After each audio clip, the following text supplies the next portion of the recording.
Okay, maybe we can start because some of students come in time. So we will try to start. Dear guests, first of all, I would like to greet you in our webinar, Modern Trends in Ukrainian Business, Wartime. Today, of course, it's a very difficult situation in Ukraine, and we would like to thank the government of United Kingdom and the all people of UK for such support to Ukrainians. The government's program, Homes for Ukrainians, has provided shelter for hundreds of thousands of Ukrainians. We are grateful also for a Corner Consultancy Group because thanks to them, we can find you as a partner, as our new partner, Abertay University. And we hope that today's webinar will be the first step towards to our future fruitful cooperation. My name is Julia Dobroskok. I'm the head of International Relations Office of Semena Kuznecya, Kharkiv National University of Economics. And let me start with a small presentation of our university. So our university today, we have 5 educational buildings. We have 1 fitness and health center for our students and staff. We have 7 students' dormitories and 1 educational and library building. Next slide, please.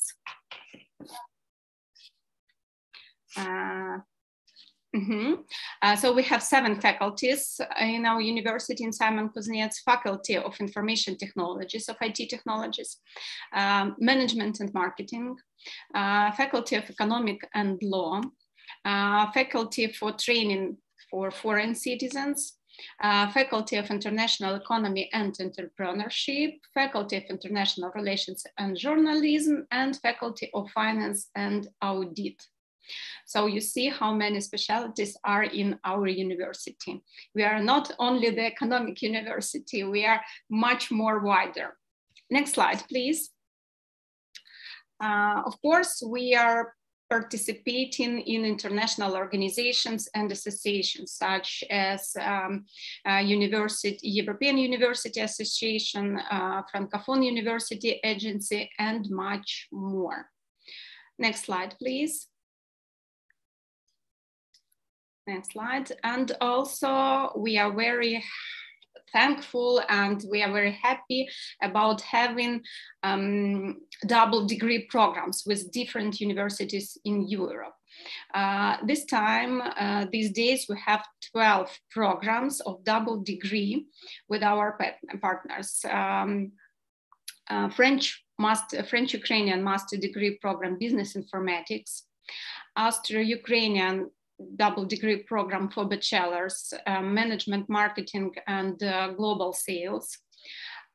We have a program with the Mykolas Romeris University of Public Administration, program that works for 2 years. This is a program with Italian University in international business. So our students study in Ukraine, and after that they are coming to Italy and defend 2 diplomas and get 2 degrees. Next slide, please. Next slide. Also, we have different programs with Polish universities. And the last one is our new program. It's program International Business with Polish University in international business. So our students will get 2 diplomas in international business also. Of course, I hope that your university will be the next in our list of university and our list of partners in double degree. So thank you for your attention. Today we will talk about the situation in Ukraine. Present this webinar will be made by our Vice Rector, Maxim Serpukhov. He is a Vice Rector on Strategic Development of our university. Sorry, I can't see our Vice Director of International Relations, but maybe he will come a little bit later. So Maxim will talk in Ukrainian, but we have a translator, Nadia Diktyar. She will help Maxim to present. So let's start. Ready, steady, go. Words for you, Maxim. Hello, dear colleague. Thanks, Julia. We today present decision modern trends in Ukrainian business wartime. Сьогодні ми з вами будемо говорити про нашу економіку, про економіку військового часу і про ті події економічні, які відбуваються сьогодні у нас. And let me introduce. Дозвольте мені представитися. Я український економіст і все своє життя досліджую економічні проблеми. Займаюся розвитком локальних трендів і займаюся розвитком нашого університету. І також започатковую багато соціальних ініціатив. Так, Надія, чуєте мене? Так, let's start to translate. Dr. Serpukhov introduced himself, so he is an economist. He delivers also teaching in the university. He is an expert in economics. His scientific interests are developing companies, local brands, and teaching economics at university as well, and researching various economic phenomena. And today we'll discuss how the economy works during the war and how this war affects other countries and the world economy in general. Okay, thanks. Next. Сьогодні ми будемо з вами казати про те, яке місце займає українська економіка у світі. Будемо казати про те, як санкції впливають на економіку світу, на прикладі російської економіки. Також будемо казати про те, як війна змінила економіку. І розглянемо трохи про те, як війна впливає на економіку України. І будемо казати сьогодні про перспективи розвитку нашої економіки після військовий час. So today during the report we'll discuss the export structure of Ukraine and Russia, the impact on the world market, as well as consider how world prices for key export goods have changed during the war. We'll touch the issue of sanctions, which were implied by many European countries and how this changes the international market. And we'll separately disclose the prospects for further development of the markets that are currently in crisis and the Ukrainian economy after the war. Ми ведемо нашу трансляцію в Ютубі, тому якщо будуть питання від студентів, будь ласка, пишіть їх, ми також будемо у чаті на Ютубі і на них відповідати.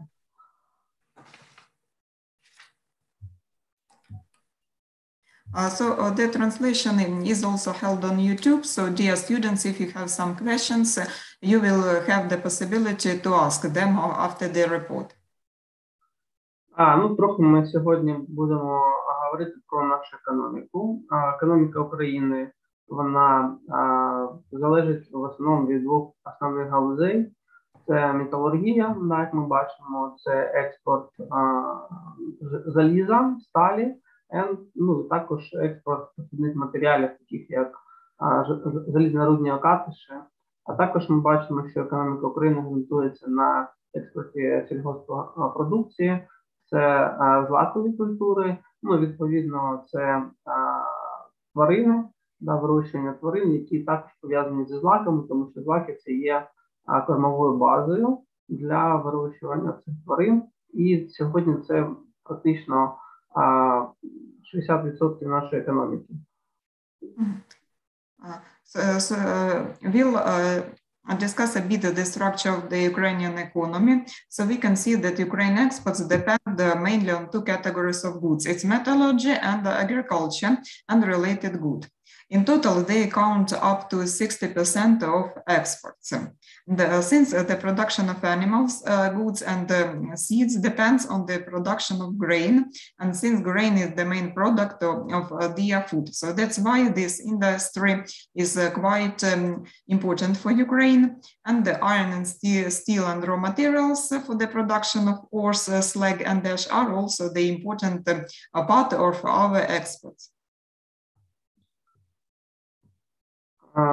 Відповідно, під час військових дій у нас практично окупованими залишається і Україна, південь країни, і це ускладнює логістику, тому що і залізо, і сільськогосподарська продукція, вона експортується через порти, які наразі заблоковані.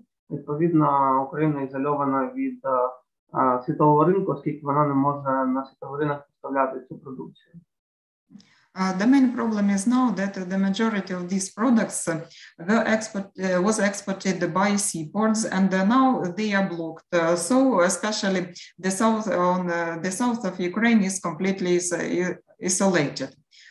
So this may create the crisis in the world market. And now that's currently the main problem, because we have some production to export, but no seaports.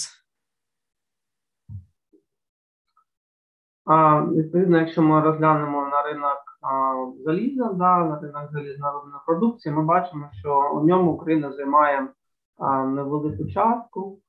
Це буквально 1,6 світового експорту. Відповідно, бачимо, що у початку війни ціна трохи зросла на залізо, але потім, в принципі, пішла нормальна динаміка, оскільки Україна не має вирішального значення на цьому ринку.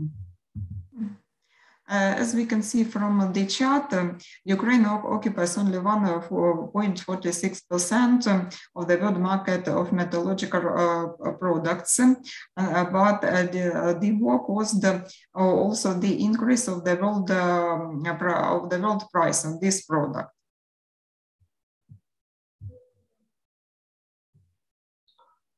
Якщо ми поглянемо на ринок зерна, то тут трохи інша ситуація. Україна входить до топ-5 країн, які є найбільшими постачальниками зерна у світі, і відповідно це дуже впливає на світовий ринок цього продукту. The situation with the grain market is completely opposite. We see that Ukraine occupies the 5th position in the world by exporting, and that's why war occurs many difficulties to those countries which imports grain from Ukraine.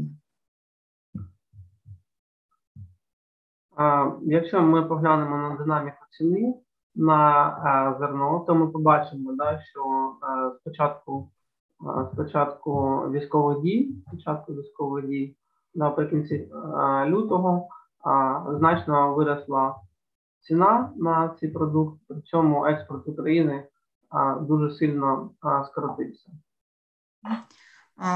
If we analyze the chart of the war price of the price of wheat, we can see that since the beginning of the war in February, the world prices increased sharply, but the exports of Ukraine, and it was the main reason, it dropped. Відповідно, основними країнами, які експортують зерно, це країни, як ми бачимо, Азії, це велика кількість країн, і при цьому вплив українського зерна і подорожчання українського зерна на них дуже великий, тому що ці країни є бідними, і відповідно здорожчання продуктів харчування ставить їх під таку зону виживання, оскільки їм приходиться ще більше витрачати коштів на купівлю зерна, відповідно це погіршує їх фінансовий стан, веде до продовольчої кризи. Відповідно, 18% доля ринку на світовому ринку – це дуже багато, і це здійснює суттєвий вплив на ці країни, ставлячи їх на межу виживання. we can see the wide range of countries which import grain, namely wheat, from Ukraine. Some of these countries are poor countries, and breaks in importing may cause a crisis in these countries and may lead to the malnutrition of their local population. So 18% of Ukraine's part in the world exporting really matters. Okay. Стосовно впливу санкцій на Росію, як ми бачимо, структура російської економіки, вона практично на 40% залежить від нафтопереробної промисловості. Відповідно, це створює суттєвий вплив на світові ринки. If we analyze the influence of sanctions imposed on Russia, we must assume that 40% of the Russian Federation's economy is and mainly exporting operations are made from oil and oil manufacturing. And that's why the war leads to crucial changes in the world market.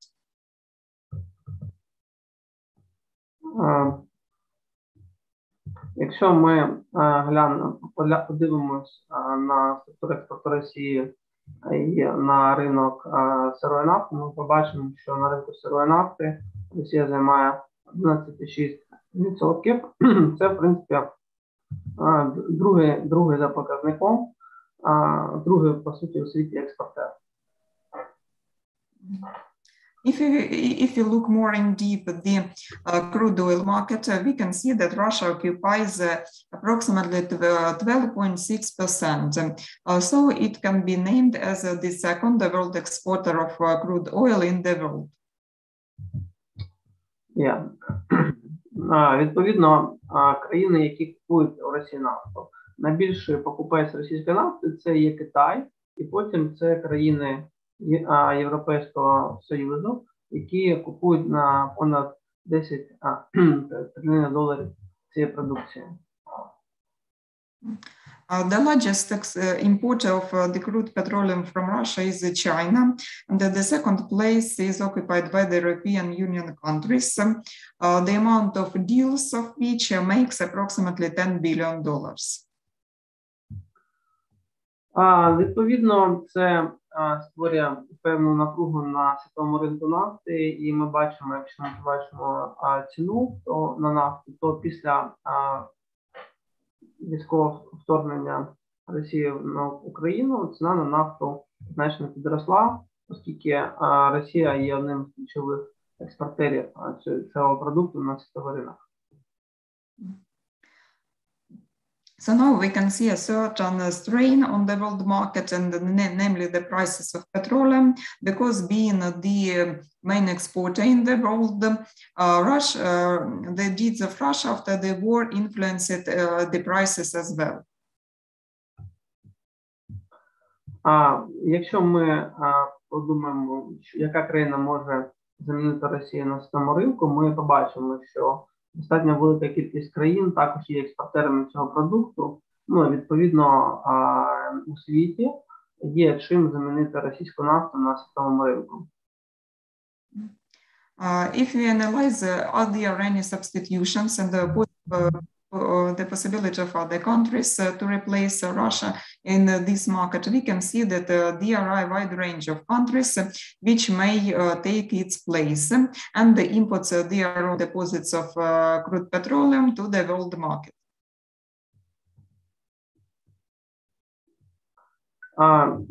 Також ми побачимо, що використовуючи свої позиції на світовому ринку, Росія постійно створює кризи. Це криза на ринку енергоресурсів, бензину, газу, це продовольча криза, це міграційна криза, а також це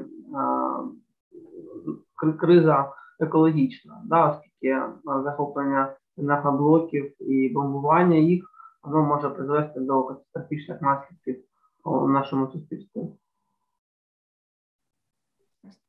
Due to its positions on the world market, Russia is constantly creating various crises in oil, gas, food industries, and also ecological crisis, capturing and sometimes even bombing nuclear factories.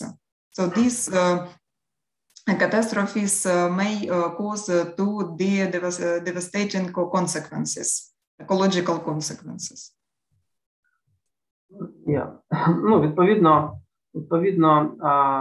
з впливом на зовнішнє оточення ми розібрали. Зараз я хочу трохи розказати про те, як економіка України під час війни переживає ці події, як вона адаптується до війни. Ми сьогодні трохи розглянемо ситуацію з бюджетом, з інфляцією, також розглянемо з цінами, і розглянемо трохи питання, пов'язані з міграцією. As we have analyzed the state of the Russian Federation, now we'll make a survey on the Ukraine's economy, how it survives, how it manages to cope with the problems caused by the war. We'll talk a bit about the budget, the state budget, the inflation processes, and also the state in the domestic prices and the entrepreneurship. Відповідно, з початку війни ми бачимо, що лише 17% підприємств працювали, інші були вимушені зупинитися або частково зупинитись, і це було дуже погано. Але зараз у травні ситуація поліпшується, у червні ще покращується, практично 47% почали працювати, а 50% працюють з певними обмеженнями, тобто частково працюють, лише 3% не працюють. Порівнюючи з початком війни, це дуже непогано, це свідчить про те, що наша економіка потроху адаптується до цього військового стану. So if you analyze the conditions of the working of the enterprises, we can see that only 17% of enterprises stopped their operations in March since the war begins. But further, the situation improved, and now 47% of enterprises are working, 50% of enterprises are working with the restrictions, and only 3% of companies do not work at all. So we may state the recovery and the process of adaptation of local businesses to the new conditions.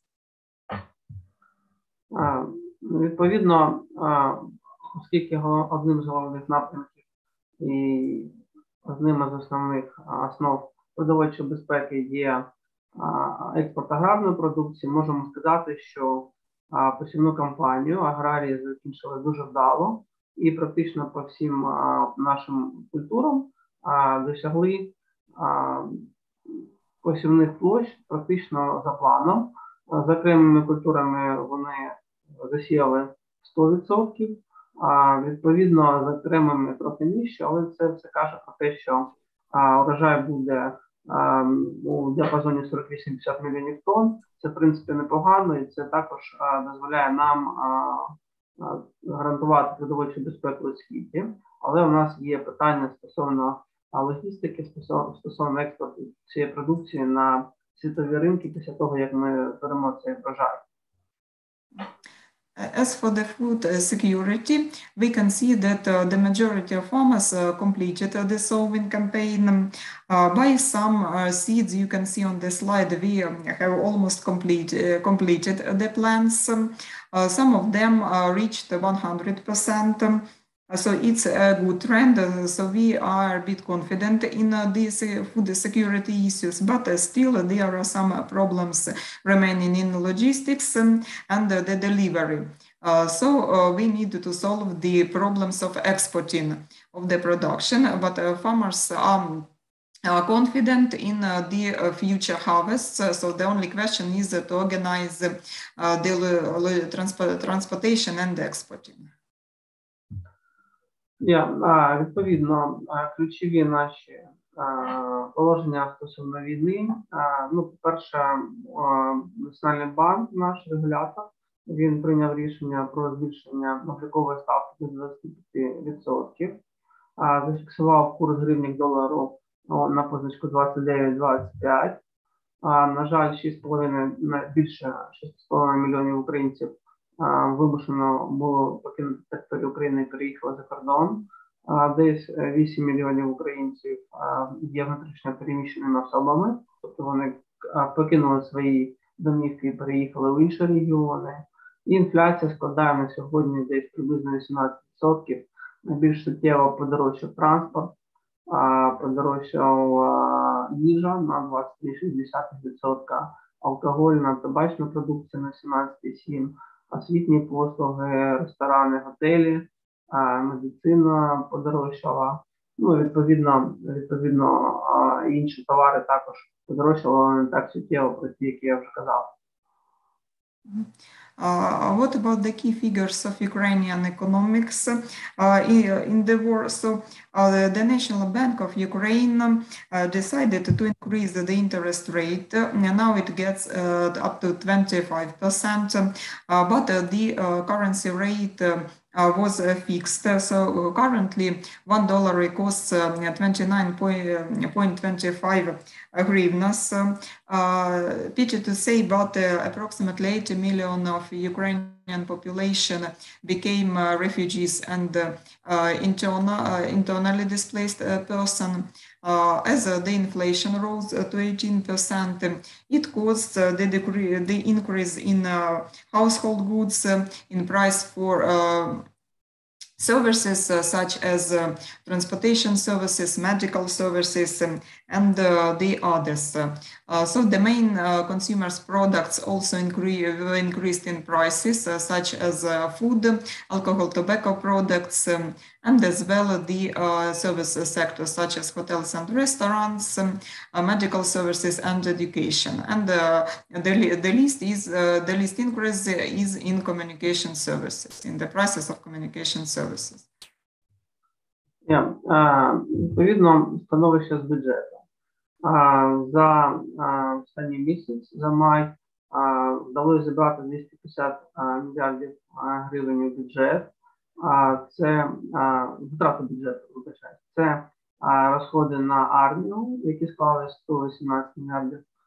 Це витрати на соціальний захист і платежі, які склали 29,4 мільярди. І медицина, сервіс, медичні послуги та освітні послуги. Це одне з основних статей українського бюджету, який був пересмотрений, і відповідно зараз всі доходи бюджету, вони йдуть на покриття цих видатків. The structure of the state budget of Ukraine in May was changed, and now we can see that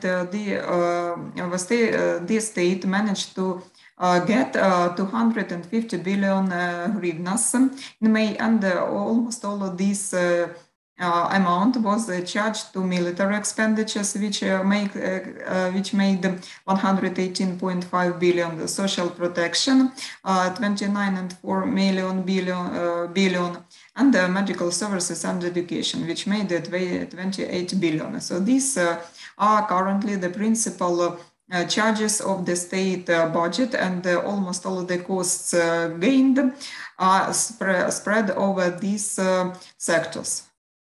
Ну, відповідно, стосовно доходів бюджету, то це податки, але, на жаль, уряд був змушений зменшити податкове навантаження. Відповідно, ми з податкового навантаження збираємо 83 мільярди, що покриває приблизно 33,2% наших видатків. Це дуже мало.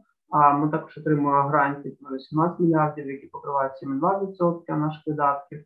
Ну, відповідно, держава випускає цінні облігації, їх випустили на 70 мільярдів, які покривають десь 28% наших видатків. Ну, відповідно, всі інші покриваються за рахунок і видатків за рахунок інших статей доходів. Unfortunately, the revenues of the state budget cannot cover all of the charges, as we had to reduce the taxes and duties.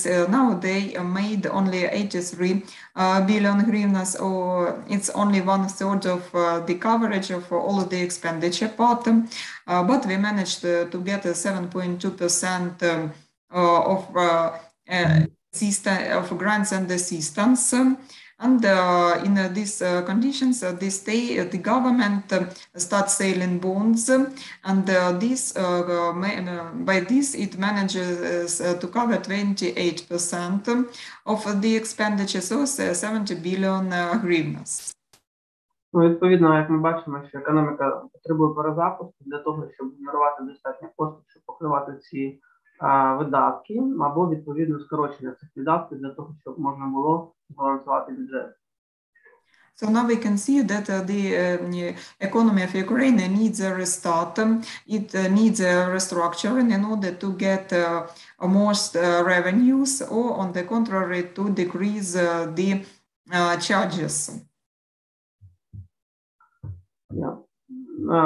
Ну, відповідно, основними напрямками розвитку української економіки це має бути розвиток підприємництва, IT-сектору, також переорієнтація економіки для того, щоб замінити китайську продукцію на європейському ринку. Тобто ми маємо розвити нову спеціалізацію і, відповідно, виготовляти продукцію, яку раніше купував європейський ринок у Китаю. Відповідно, це наше ключове стратегічне завдання. Це дозволить нам скорочувати ланцюги поставок, скорочувати витрати на логістику і скорочувати час на очікування цих продуктів. Ну, відповідно, створення цієї додаткової вартості. Ну, наприклад, якщо ми не можемо експортувати зерно, то ми маємо з нього робити пасту. Експортувати пасту – це набагато простіше, і при цьому ми можемо створювати додаткову вартість. Якщо ми не можемо експортувати метал за рахунок того, що порти закриті, ми можемо переробляти отут, створюючи, там, наприклад, запасні частини, їх експортувати. So for our development prospects, we have several strategic goals. The first is boosting in the entrepreneurship and the IT development. And the second main position is the substitute of Chinese imported products to the European Union countries by the Ukrainian ones. So we may, by this, decrease the prices on transportation and also get some revenues to our budget. Then, if we need to export the grain products from Ukraine, but if we fail to export, for example, wheat, we may manufacture pasta from it, or export the products of flour, and the same of the metal products. So we can produce spare parts and export the machinery production. Ну, відповідно, заміняючи продукцію китайську і російську на ринку, ми будемо більш ефективні, ми будемо створювати більше доданої вартості, і, відповідно, європейські інвестори, які будуть вкладати кошти в модернізацію української економіки, будуть отримувати прибутки замість китайських підприємців. І, відповідно, будемо позбуватися трохи залежності від Китаю і від Росії. Стосовно центрів локалізації, це теж буде дуже ефективно, оскільки ми знаходимося поряд і можемо стати таким і виробничим хабом Європи і, відповідно, спростити логістику. Стосовно енергетики, то, відповідно, потрібно розвивати альтернативну енергетику.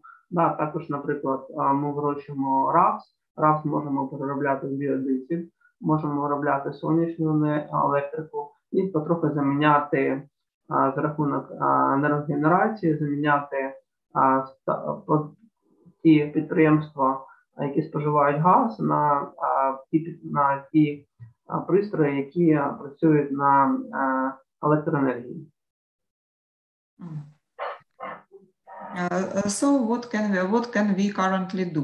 So we aimed to substitute the Russian Federation and China in the European Union market for a wide range of products.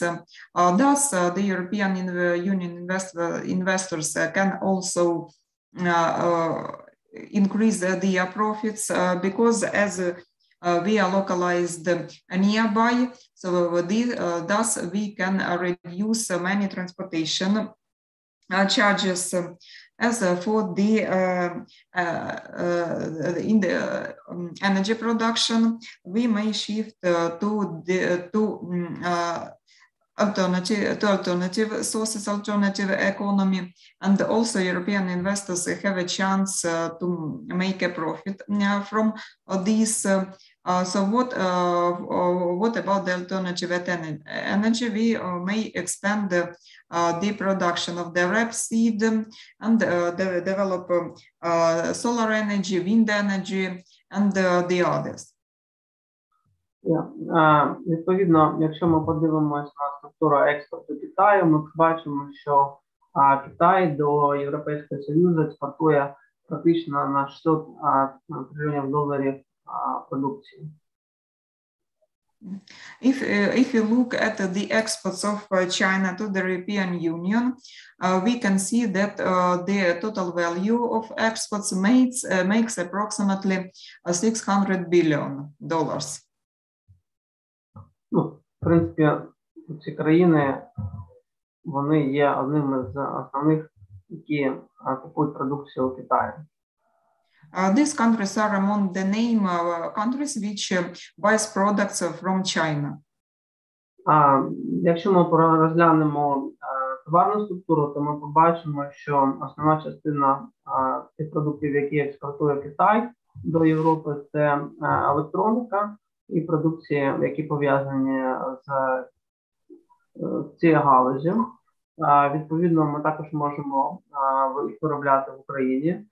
Стосовно продукції, яка пов'язана з легкою промисловістю, це також це можливо в Україні виробляти продукцію, яка пов'язана з автомобілебудуванням. Відповідно, як ми бачимо, що багато секторів, які також є в нашій спеціалізації, ми можемо при умові розвитку підприємств на території України також можемо виробляти цю продукцію, успішно замінювати її на китайську продукцію на ринку Європи. As for the commodity structure, we see that the main part is occupied by the electrical equipment and various machinery. So we can build the factories in Ukraine and substitute this production, as well as producing vehicle parts. So all of these enterprises can be developed in Ukraine. Відповідно, український світ буде перебудовуватись після цієї кризи, і нас чекає перерозподіл світових ринків, і також буде багато змін. Відповідно, ринок енергетичних ресурсів також буде змінений, оскільки почнеться більше використання рапсу, які будуть замінені на біодизель, буде скорочення автомобілів, які працюють на бензині, на електричні автомобілі, буде скорочення споживання електро- і енергетичних ресурсів за рахунок використання відновлених джерел, таких як створення топливних палет з деревини або соломи, буде скорочення пристроїв, які працюють на енергетичних ресурсах, на електричні. Відповідно, буде більше використання сонця за допомогою сонячних панелей. Відповідно, буде перебудова світової енергетичної системи. So we can see that we may face significant changes in the structure of the Ukrainian economy and the world economy as well. The most changes will be in the market of energy compliances and fuels. So due to these changes, we may develop the energy sources first as rapeseed and the manufacturing biodiesel from these. Also, the next trend is substituting of petrol by the electric cars. The traditional energy consuming models will also gradually disappear. So we move to the era of renewable energy, and Ukraine can produce and consume such energy and equipment, for example, solar panels or the technologies of gas replacement. Yeah, thank you for attention. I already answered your questions.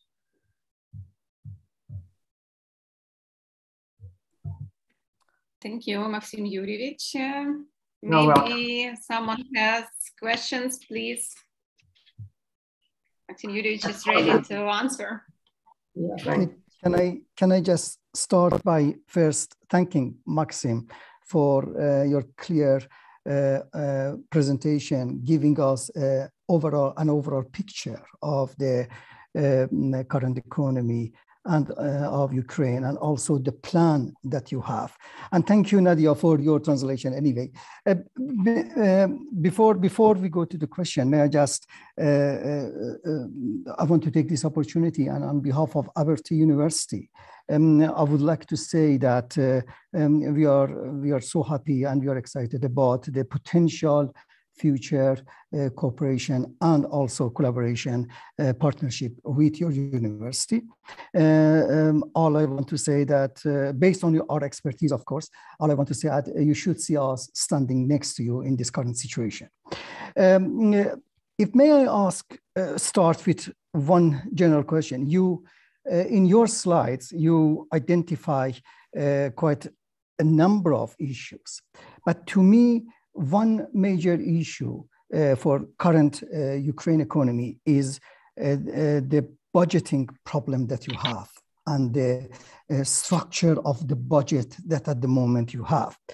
On the one hand, the production has been reduced from iron, from steel, and also agriculture. And on the other hand, that you need, the expenses are there even more.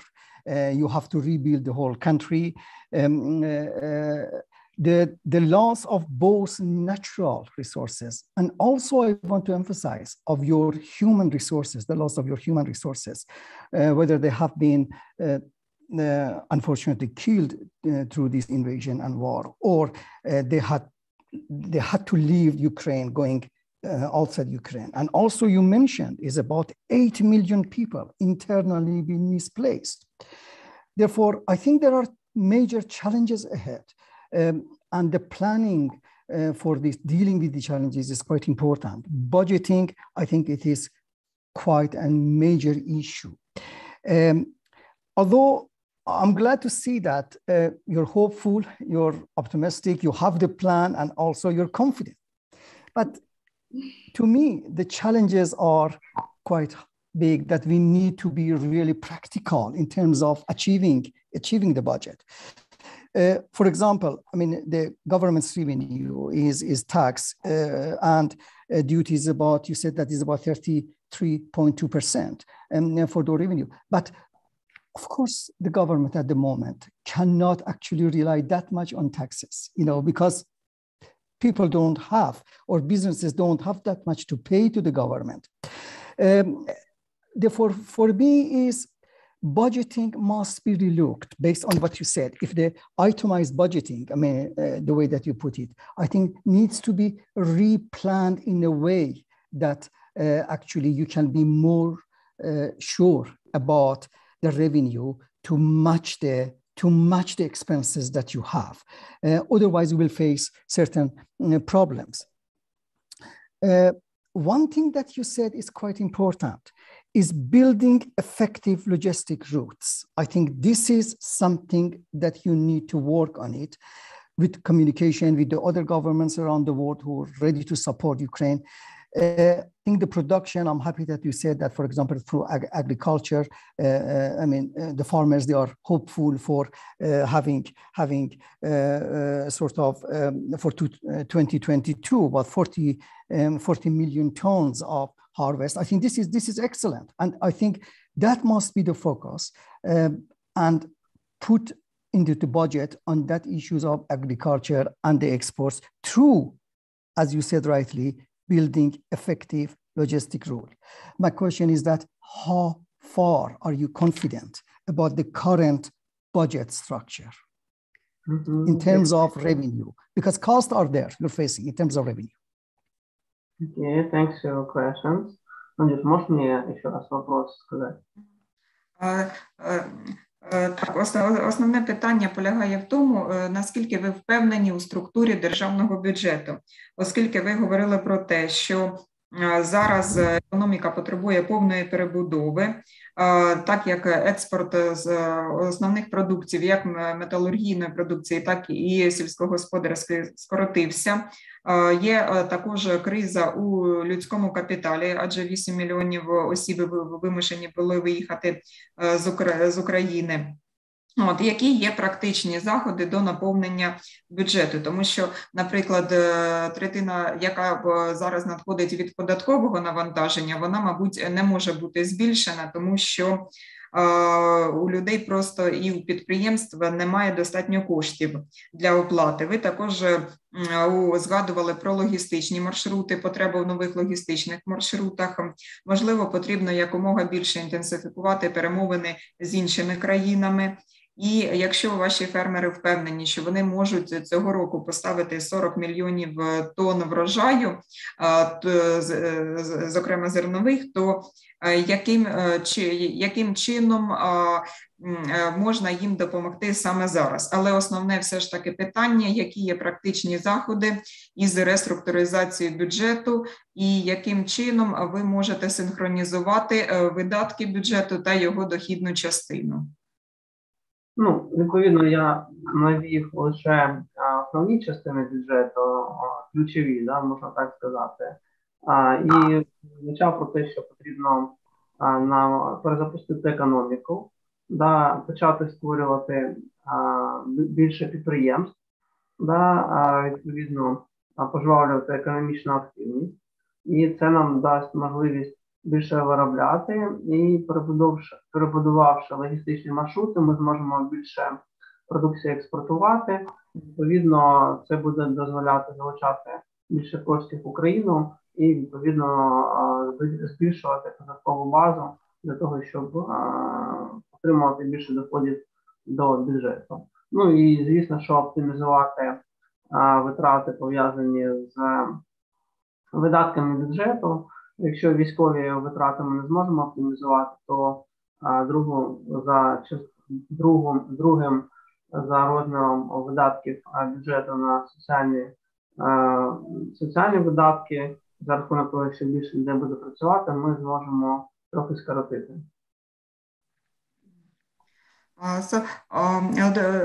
Dr. Serpuch mentioned only the main budget issues, only the principal structure of the budget, and what may be the principal ideas of recovery.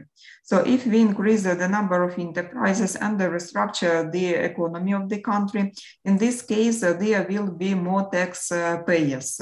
And that's why the one principal position is to rebuild and reopen the enterprises.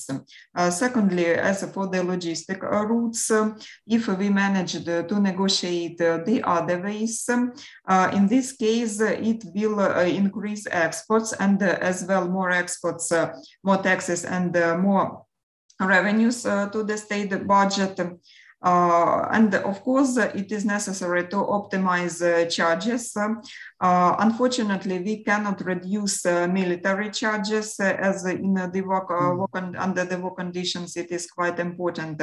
But many social expenses can be decreased cause to the employment of people who are currently unemployed. The new enterprises open and many people will get the job, they will get a salary and consequently pay more taxes. Ну, також це переробка тих продуктів, які ми виробляємо, на продукти, які мають більше доданої вартості. Відповідно, створення цієї доданої вартості також дозволить залучити в економіку більше коштів. We can as well intensify the value-added process by remanufacturing raw materials into the products, and thus selling these products in the final market, in the final consumer market. We can also increase their revenues. Ну, у цьому напрямку ми також працюємо. Ми займаємося тим, що допомагаємо підприємствам проводити релокацію. Тобто з окупованих територій, де вони зараз не працюють, ми намагаємось вивести на ті території, де більш-менш спокійно, для того, щоб підприємства і далі працювали. Currently, the government tries to relocate the enterprises from the occupied territories to the territories where they can proceed the operations. Ну, в принципі, така ситуація. So that's the current situation. Thank you. Any question? I think Prof.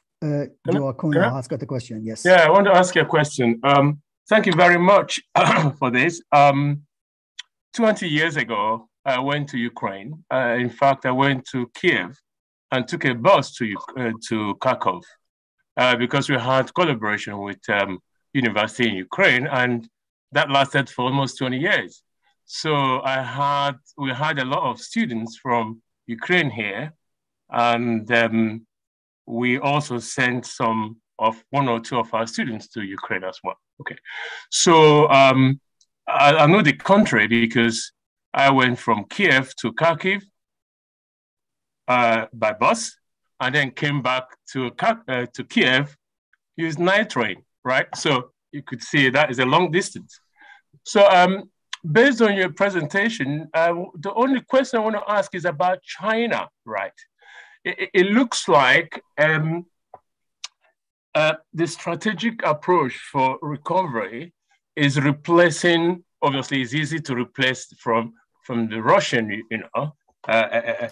Russian Federation, the products. That is easy, obviously it's being done now, I suppose.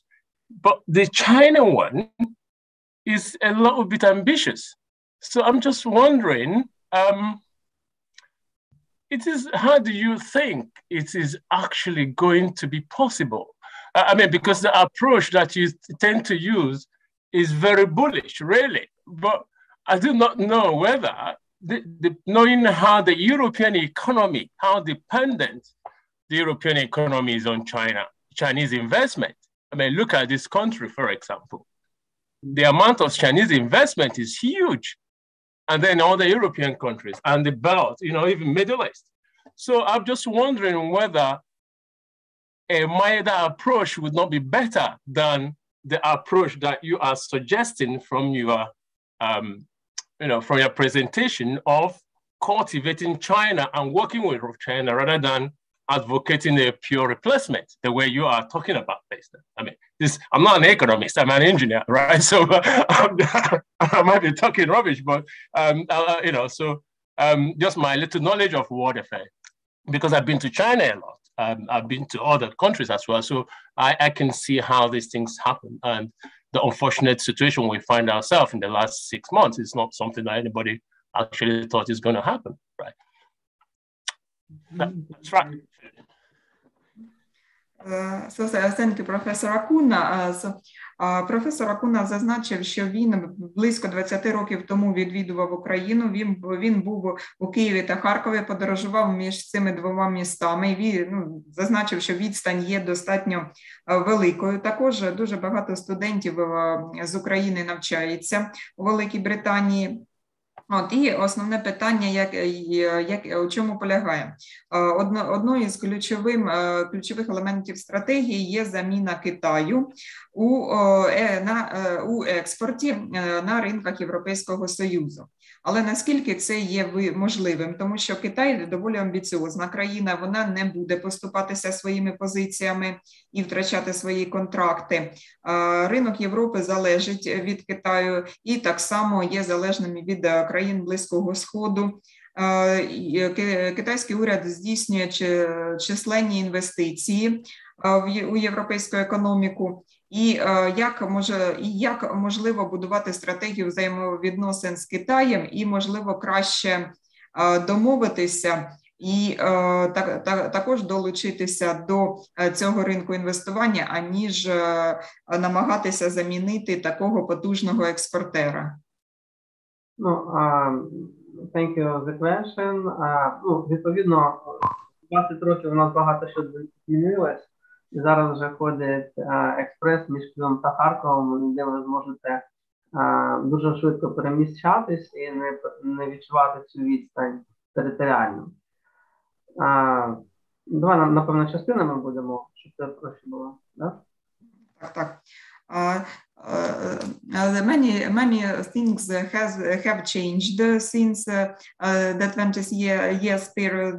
20 years ago. Firstly, you may not feel now the distance between Kyiv and Kharkiv, as we have the railroad express, and now this distance can be covered approximately by 5-6 hours. So the distance is not a problem now. Yeah. Стосовно Китаю, відповідно, економіка, вся справа в економіці. Якщо логістика з Китаю подорожчає, це викликає здорожчання китайської продукції, відповідно, зменшення споживацького бюджету споживачів, які купують цю продукцію. І для того, щоб запобігти цій інфляції, здорожчанню цих продуктів, потрібно проводити локалізацію виробництва. Concerning China, all the issue is in the economics. If the Chinese exports increases in prices, for example, because of inflation, the consumer budgets will decrease. So we may think about the localization, supporting local production, because transportation charges really matters. Відповідно, Україна має можливість виробляти таку саму продукцію, але за нижчою ціною, що буде основним конкурентною перевагою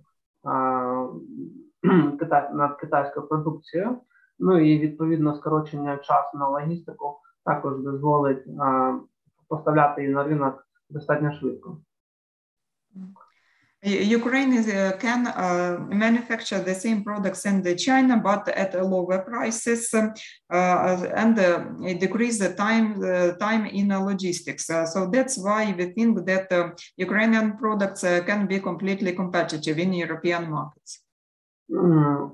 Звісно, що ця ситуація вона дуже складна і потребує і багато ресурсів, і багато зусиль для того, щоб почати розвивати цю спеціалізацію, але це є одним із таких основних напрямків, які дозволять нашій економіці працювати більш ефективно. Of course, we understand that the situation currently is very serious. We need multiple resources to restructure and to rebuild the factories and start this specialization. But we can start and by this attract more investment. Колись так само, як і Китай, і Сингапур, і В'єтнам, вони, і Японія, до речі, теж вони, і Південна Корея, вони теж пройшли цей шлях. Now we face the same situation as many years ago China, Vietnam, Japan as well, and South Korea. So we are now on their pace.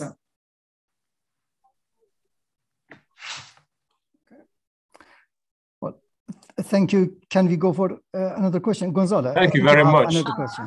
Thank you very much. Yes. Right, thank you. Thank you very much for the presentation. That was very good.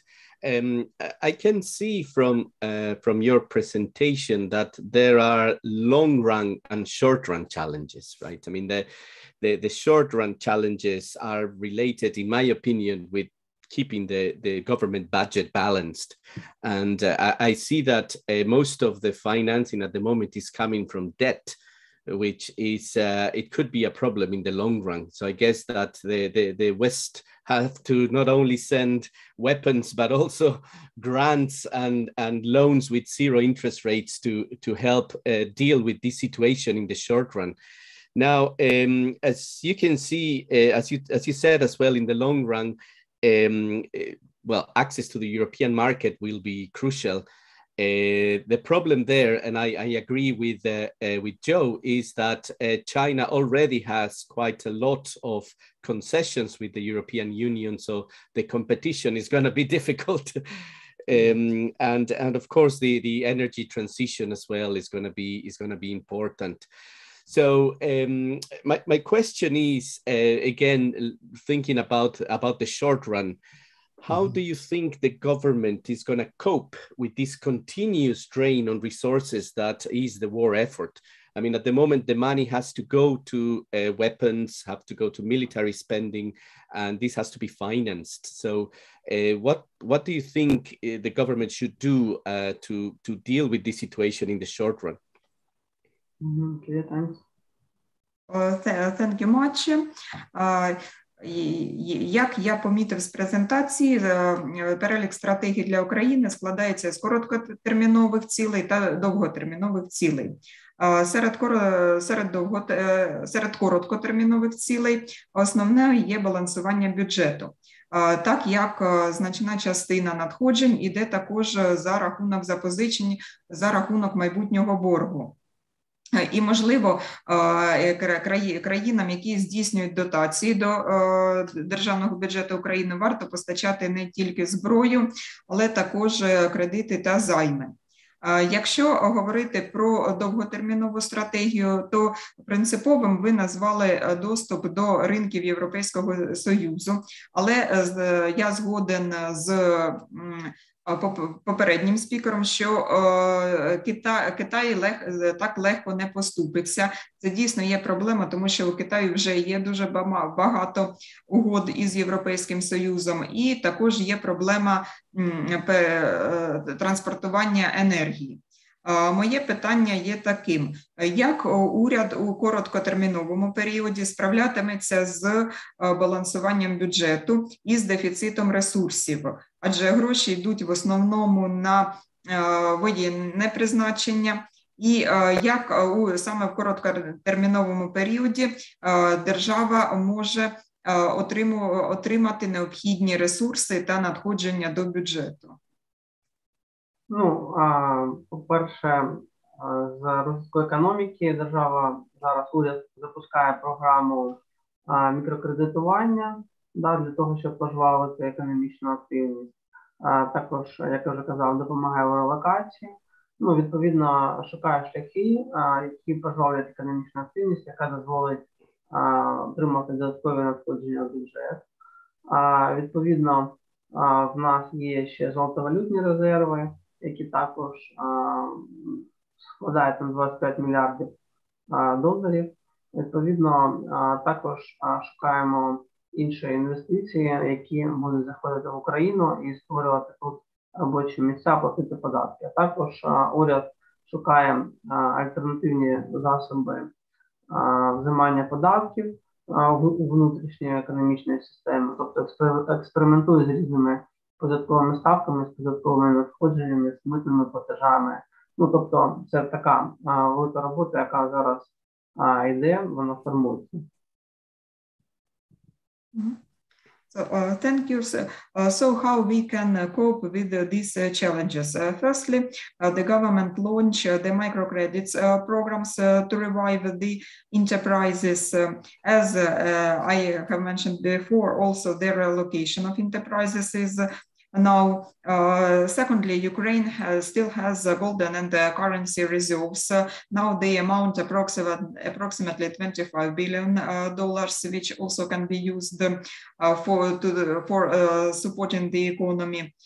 Then there are some experiments with the tax rates in the domestic market. So the taxes gained from the domestic payers can also make some budget revenues. Thank you. Thank you. Yulia, can I ask how long time we have for this? I mean, can we go for one or two more questions? I mean,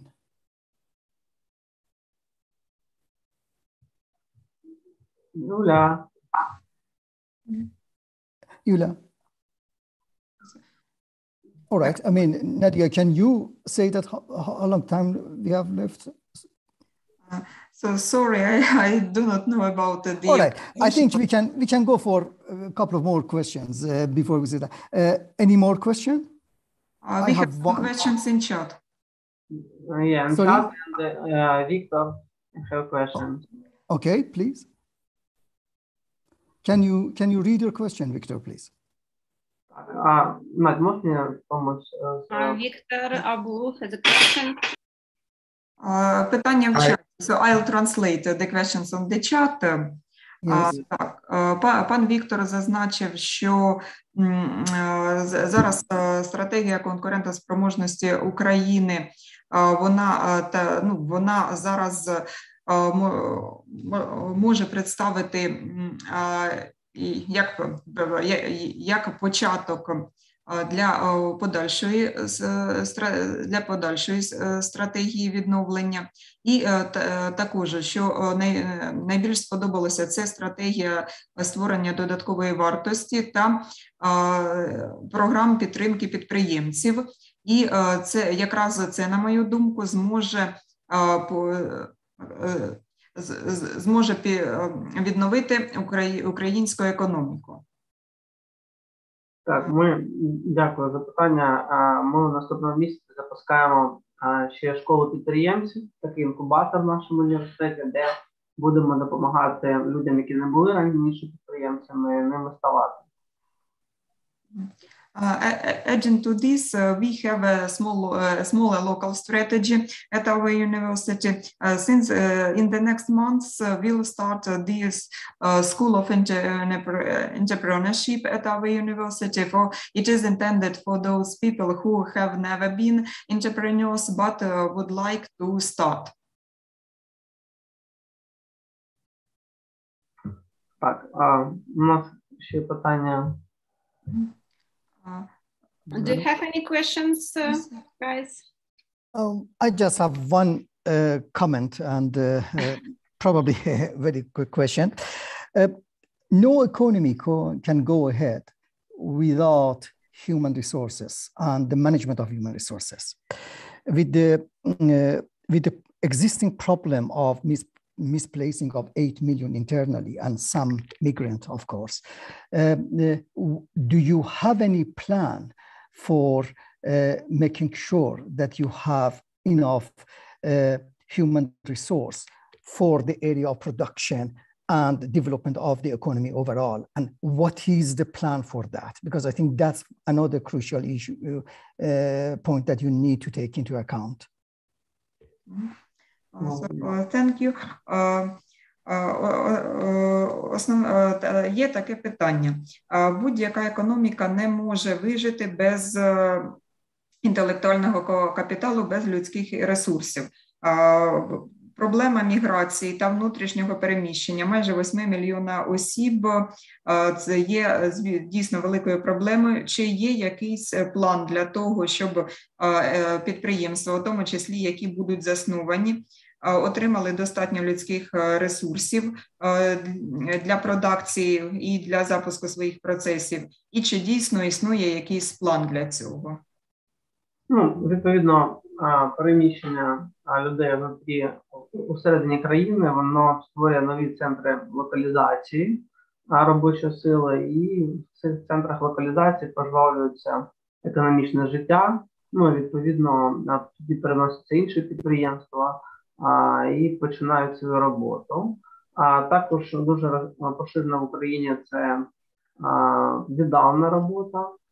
І, наприклад, в тому ж самому Харкові, де ми зараз живемо, де зараз знаходимося, також є дуже популярним IT-сектор. Відповідно, IT-фахівці вони можуть працювати віддалено, і це ніяк не буде впливати на їхню ефективність. І, до речі, ми дуже активно цей напрямок розвиваємо. Зараз ми маємо пільгове, і ще до війни мали пільгове оподаткування цієї галузі, тому у нас цей напрямок дуже активно працює, і у майбутньому вже сподіваємося, що він дасть свої результати у вигляді збільшення податкових надходжень, а саме головне, що ці фахівці залучають валютну виручку Україну, відповідно витрачаючи тут кошти, вони пожвавлюють економічне життя всередині країни. We can mention then the center of localizations. The workforce was moved create the new revival. It creates the new inspiration to those regions. So that's why there is not a big question about the internal refugees. Second, many people work distantly, and especially in Kharkiv, as it is known as the IT region. IT sector is quite potential there, and that's why working online may not hardly influence on the current situation. People are still working and paying taxes, and as for the taxes, there are some tax benefits and the reduced taxes for the IT specialists in order they can increase their profits and start more cooperation. And finally, these entrepreneurs may pay in Ukraine, so they will spend their income in Ukraine, and in the short run, the tax revenues will also increase from the distant workers. Також, на щастя, знайшли основні наші центри і робочі сили, центри виробництва, на щастя, не сильно постраждали від окупації, вони не знаходяться в окупації. І також ще частково працюють, але ми сподіваємося, що наша армія буде перемагати, просуватись, більше територій підвоювати, і в цих наших центрах і далі буде пожвавлюватися економічне життя, і вони зможуть вийти на свої пікові рівні ефективності. So the main, currently the main centers of workforce are not under the occupation, so that's why the bulk workforce is available, and we expect that our army will rescue more centers, so they and further they can reach their previous peaks. Okay. Thank you. Thank you. Any questions? Any further questions? No questions. Okay. Also, I would ask our Vice Rector on scientific work and international cooperation. He has joined us. Vladimir Yermachenko, please, a few words to you. I'm ready. Good day, dear colleagues. At the beginning, at the conference, I had technical problems. Excuse me, please.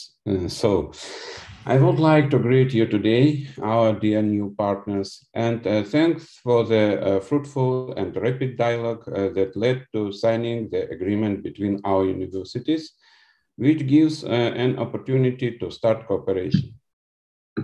It is very important for us.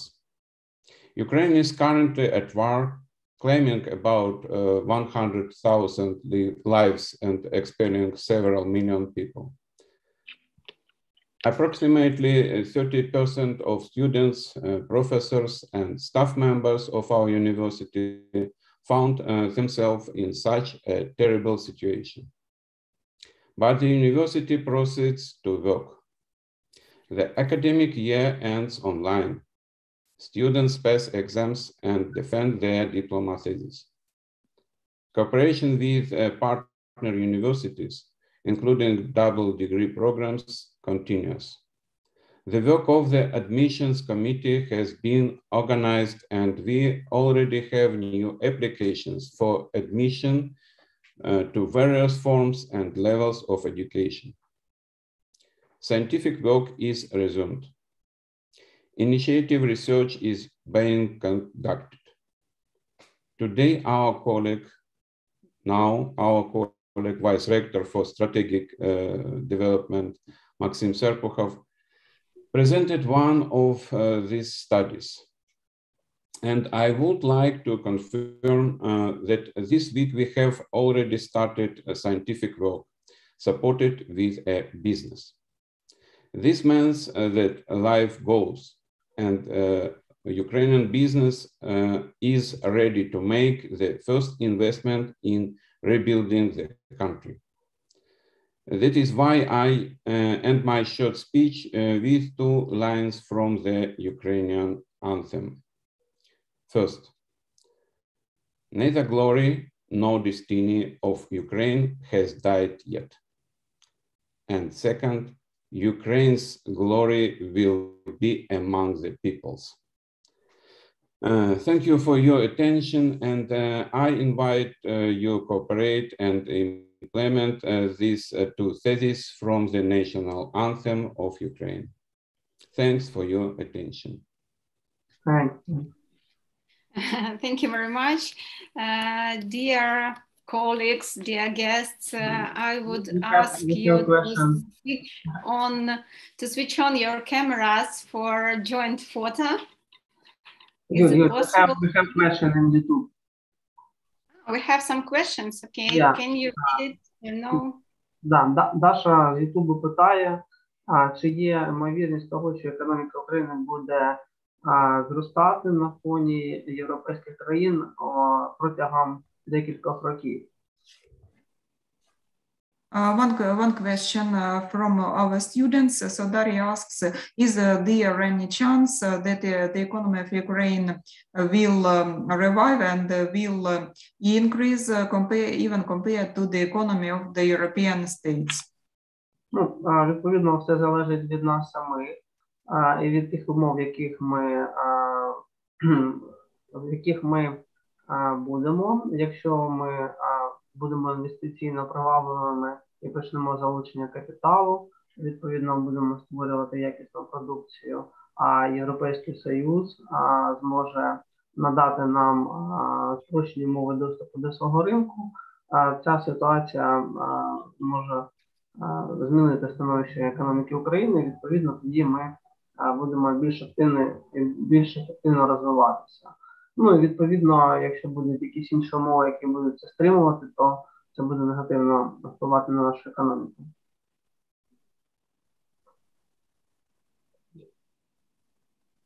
Мікрофон треба включити. I need to know that everything depends on us.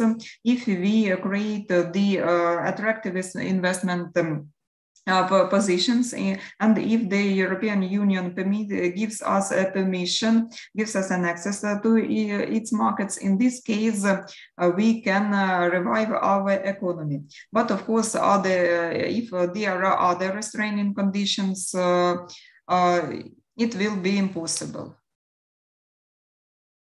Okay, thanks.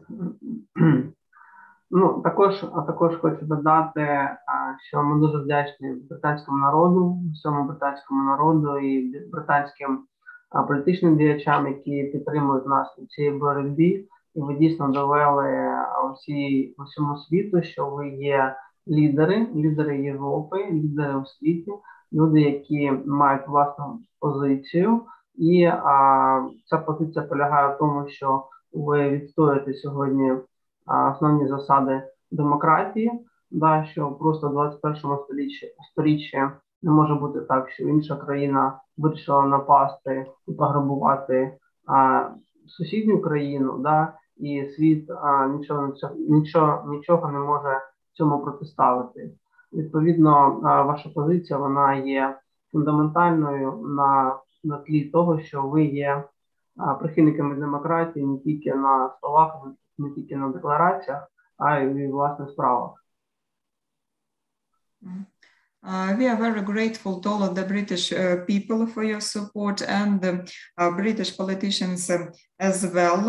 We managed to prove, so our country managed to prove that we are the leaders in Europe and even in the entire world, because we have our own statement, our own position on saving the democratic principles.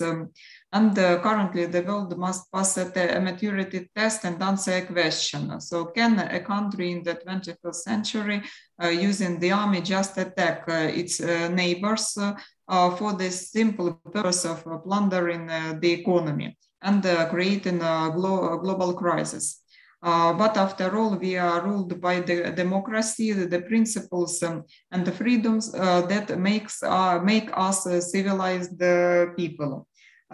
So our position is a fundamental, and also I would like to thank to the government of the United Kingdom for their position, for their fundamental position as well. Thank you very much for all of you. Really, this webinar is very important for us. Thank you for your support. Thank you for your attention. And I hope that this webinar will be the first step in our fruitful cooperation in future. Thank you very much, Yulia. May I just also say just a couple of words? I mean, this is the start, and I said at the beginning that we are looking forward to more cooperation based on between the two universities. We have experts around. Some of them are here. For example, we have Professor Alex Lowe here from Professor Joe Akuno here, and Dr. Maria O'Neill, Dr. Gonzalo. I mean, we have expertise that we can actually in future we can cooperate and then use our knowledge and experience and then share it with you. And the same we learn from you as well, of course. We're looking forward to this cooperation in future. And my last words are thank you very much to Maxim for his presentation, for Nadia for your support in translating, and also to both Yulia from Ukraine and also Beth from Abertay for arranging this webinar. And hopefully this will be the beginning of a series of these academic discussions between the two universities. Thank you very much for the arrangement. No, thanks. Thank you very much. Hope to see you again as soon as possible. We will придумать, Надя, помоги мне. So we would also thank you. Мы придумаем что-нибудь новое. Помоги, пожалуйста. Meeting. And also we discussed mainly the cooperation with the European Union countries because it was our big partners, and we have many strategies on the state levels for supporting entrepreneurs, mainly in the field of the small and the medium businesses. But as we are cooperating, we start cooperation with the United Kingdom, as so to say, we have a proverb, such proverb in Ukraine, that if it was not for their disaster, the luck would not come. So the same, we started the cooperation with the British government, very intense and fruitful cooperation just after the war. And that's why we may also need to analyze the potential of the British market and the potential of cooperation between Ukraine and directly Great Britain. As I am currently in the Great Britain not so long ago, I have just arrived approximately a fortnight ago, but what I can see that the majority of household goods are produced locally, are produced in Britain, not in China. So we may also use the experience and learn this experience of local producers, local communities, how they cooperate. And we think that namely your economic model and your domestic strategic planning for the, namely for the domestic economy, for local communities, will be very helpful for us. And we can also work on the common strategies of sharing the experience of revival our economy. As your university, as we analyzed from your ready-made and open research projects is specialized in highly environmental protection in renewable energy. So we can say we feel that there is a wide range of opportunities in which we may be helpful one to the other, as we also would like to have some special projects of ecological revival of Ukrainian land. Thank you. Thank you. Thank you. Yeah. UK standing next to Ukraine, and our university is standing next to your university. We are short. Thank you. Thank you very much. So bye-bye. See you soon. Thank you very much. Best regards for you. Bye. Bye. Bye. Best wishes. Thank you for everything.